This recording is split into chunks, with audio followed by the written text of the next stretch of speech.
The Kansas City Metro is almost 2 weeks into its stay-at-home order, but not everyone is following it. Good evening, I'm Emily Hallwick. Wyandotte County parks have been filled with people, and now the county is seeing a surge in COVID-19 cases. Health officials say social distancing is critical to flattening the curve. You've heard this phrase used quite a bit lately. Now we'll show you what we're talking about. Now, the chart that you're looking at here shows there's been a 191% increase in the number of positive cases of COVID-19 in Wyandotte County just since last week. The latest update is 147 positive cases. The Unified Government's chief medical officer warns the peaks of the outbreak. The peak is still weeks away. In a briefing this week, Mayor David Alves said that he's received reports that people have been gathering in large groups at Wyandotte County Lake Park and not practicing social distancing.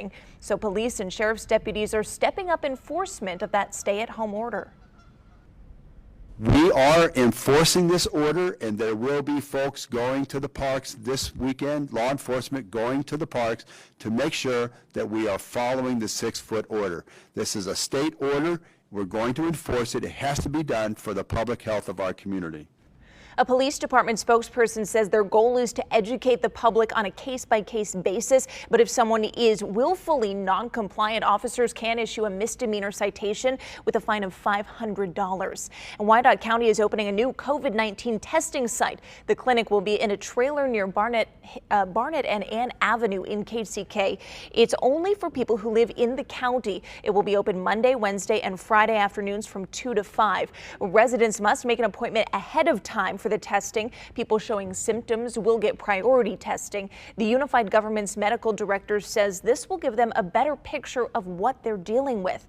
In Wyandotte County, we know that 19 cases were found at one rehabilitation center. 17 patients and 2 staff members from Riverbend Post-Acute Rehabilitation Center have tested positive for COVID-19. 6 of them have been hospitalized.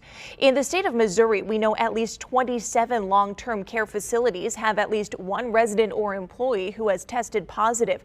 The Department of Health and Senior Services released that information. The state has said 5 residents from a Springfield assisted living facility and 2 at a St. Charles nursing home have died. And both states released new COVID-19 numbers this afternoon. Missouri now has more than 2,200 cases with 24 deaths. You can see it's a huge jump from last week. In Kansas, there have been 698 cases and 21 deaths. The countdown to Missouri's statewide stay-at-home order is on now. Governor Mike Parson made it official yesterday.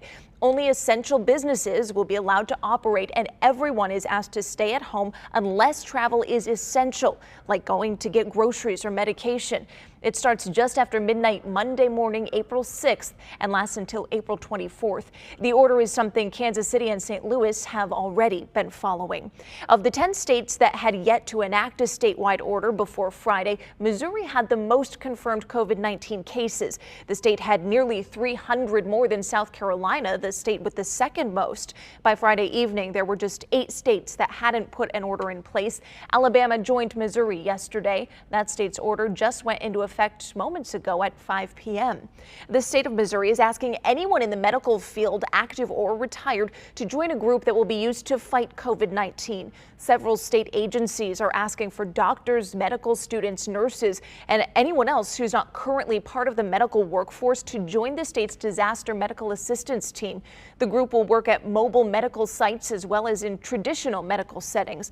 If you're interested, I'm sharing the information on my KMBC9 Facebook page. And those mobile medical sites will be placed all across the states. But here in the Metro, the Missouri National Guard says the Hy-Vee Arena, the Event Center in Independence, the Adams Mark Hotel and Bartle Hall could all serve as possible makeshift hospitals. The Lee Summit School District says one of their employees has tested positive for the virus, and that person is connected to the district's nutrition services meal program. The school says because the employee had limited responsibilities with food prep, the health department does not think there's a risk to the program right now. The district will continue to distribute meals Monday through Friday as usual. St. Luke's Health System is now able to process COVID-19 tests in-house. This allows patients and medical workers to see results faster. Until now, they've been waiting a couple of days to get those results. The hospital system says right now it's caring for 25 patients who have tested positive for COVID-19. Children's Mercy Hospital is changing the hours of operation at its urgent care centers.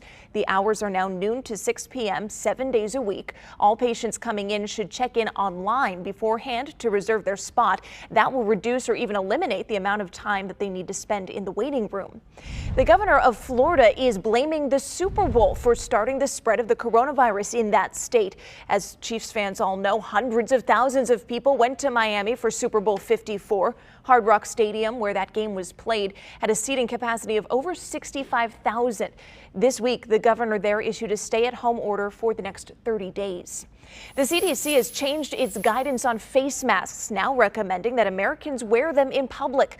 Previous guidelines suggested that only those who are sick and healthcare workers should wear masks. The CDC expanded those recommendations after new evidence showed that a significant portion of infected people might have no symptoms at all.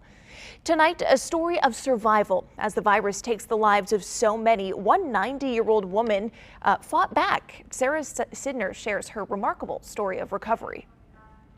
I just didn't have any energy, just wanted to be left alone. 90-year-old Geneva Wood was sure she was taking her last breaths. I said to the doctor, this is the end. I'm not going to make it. And I want to see my family. Doctors called her family in to say their final goodbyes. They called and said that her lungs were filling with fluid and her oxygen levels were all over the place, fluctuating, and they didn't think that she was going to make it. Wood had just survived a stroke, but for rehab, she was sent to a nursing home. Couldn't talk. I couldn't walk. I couldn't do anything for myself. All I could do was jabber. And they taught me to live again. And suddenly, she was dying, not from a stroke, but from contracting COVID-19 there.